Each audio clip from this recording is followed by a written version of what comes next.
My name is Yang Yating Fang, and I'm Chinese. Thank you.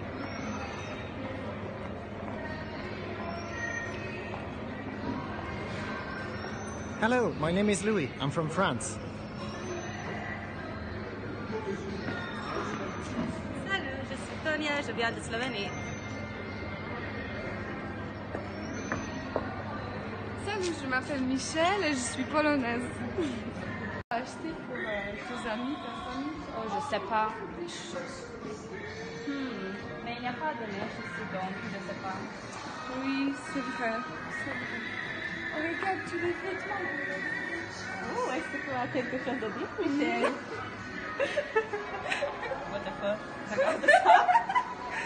C'est quoi ça? Oh, ça me rappelle d'un conte de mon enfance qui parle d'un dragon de Ravel. Dragon. The Legend of the Dragon of Wawel Krakow. The image of the dragon in Poland is the complete opposite to that in China, as it is a symbol of evil and is seen as an enemy as made apparent in this famous legend based in Krakow. The legend has it that when the dragon arrived in Krakow, it blocked out the sun and it became a great danger to the population. The people were filled with terror. It ate everything that got in its way, and it seemed impossible to defeat it, despite many attempts by brave soldiers.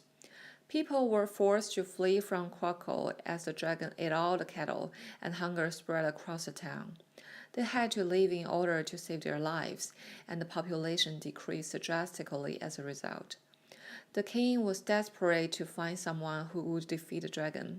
Finally, an ordinary young man who worked as a cobbler came up with a way to trick the dragon. He filled sheepskin with sulfur and put it right in front of the cave where the dragon was sleeping. Later, he explained his plan to the people of the village. When the dragon woke up, he immediately ate a sheep, which made him feel a painful burn inside, and he became incredibly thirsty. He ran to the river where he intended to quench his thirst, but was unable to stop himself from drinking the water, and he exploded eventually. The whole town was saved by the brave cobbler, and his act of bravery was honored by everyone. The king gave his permission to marry his daughter as a reward for his bravery, and life went back to normal, and everyone lived happily ever after. Okay, you know what? The Chinese dragon is totally different image. They're not that evil. Oh, really? Yeah, of course, they're the symbol of the empire. Actually. Wow, cool. So let me tell you the story. Le dragon chinois est une créature légendaire. Il a un symbole de pouvoir depuis longtemps dans le folklore et l'art chinois. C'est la personnification du concept du yin, souvent associé avec le climat et l'eau comme celui qui apporte la pluie. La légende indique que Huangdi, l'empereur jaune, utilisa un serpent sur son blason. Chaque fois qu'il conquit une nouvelle tribu, il ajoutait l'emblème de son ennemi vaincu au sien. Huangdi fut immortalisé en tant que dragon comme celui de son blason. Cela explique pourquoi le dragon chinois a le corps d'un serpent, les écailles et la queue d'un poisson, les bois d'un cerf, la face d'un xiling, une créature légendaire ressemblant à un daim avec du fou partout sur son corps, et deux paires de serres d'aigle, et les yeux d'un démon. Il vole dans les cieux au milieu des nuages. Presque toutes les images des dragons chinois les représentent jouant avec une perle de fou. On suppose que cet objet est la source de leur pouvoir et leur permet de monter au paradis. Aussi, les Chinois considèrent Huangdi comme leur ancêtre. Ils se réfèrent à eux-mêmes quelquefois en tant que descendants des dragons.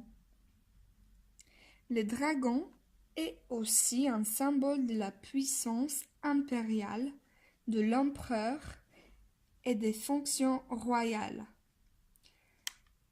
Le phénix est symbole de l'impératrice.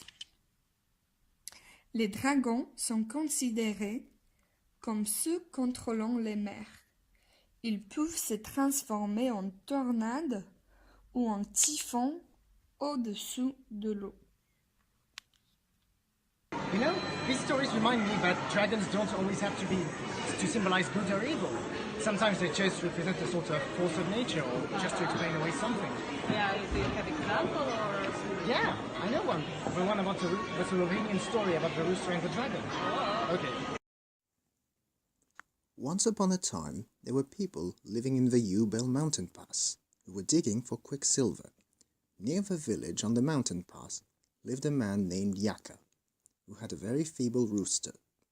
When his neighbors saw the animal, they shook their heads and said that it was worthless and would never benefit the man. But Yaka happily replied that it eventually would. Although he fed his rooster well, the food couldn't help the animal and it remained weak. One day, Yaka and his rooster were warming themselves under the sun in front of their house. An old hunchbacked lady came by, and Yaka thought that she must have been a witch. He decided to ask her for advice. For a large sum of money, she told him how to feed the rooster, to get him growing, and gave him a power, which was to be put on the rooster every day. The rooster started to grow quickly, and was also becoming more and more fierce. One day, it flew up the nearest mountain.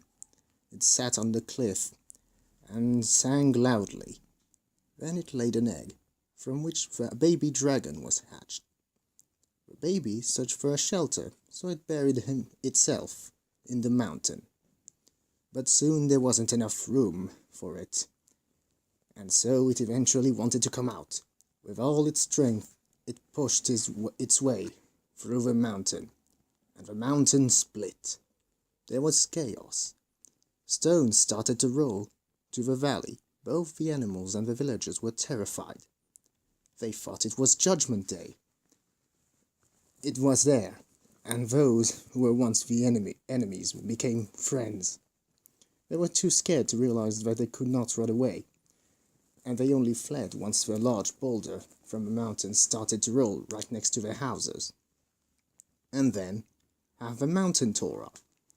An enormous monster with 7 heads that were all breathing fire. It ran to escape the rolling stones behind it, but it didn't make it, and a giant rock fell on its head and killed it. The rock kept falling from the mountain. A thick fog spread around there. People ran as fast as they could in different directions. A lot of them stopped under the slope to rest for a bit. They eventually built a new city called Trich.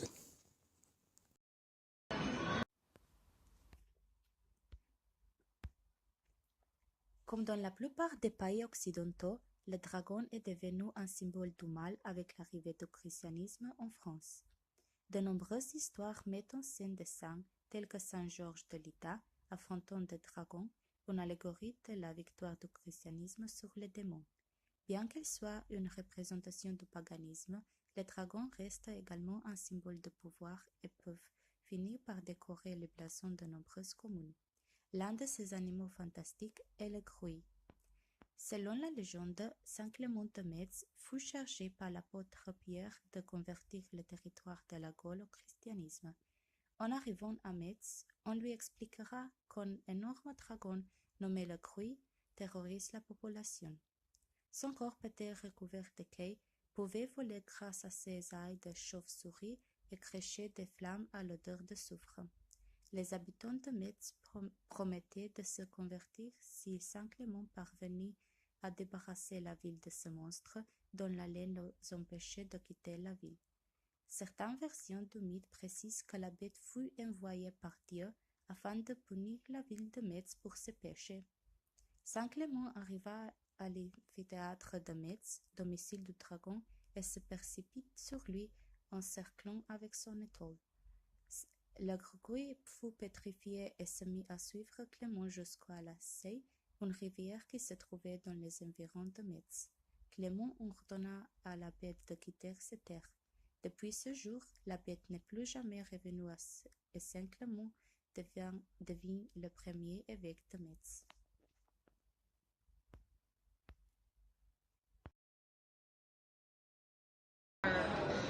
Yeah, that was a great story. What do you think? I love dragons.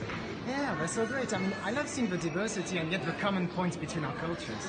Yeah, that was great. That's why intellectual, how to say that, dialogue is so necessary for us.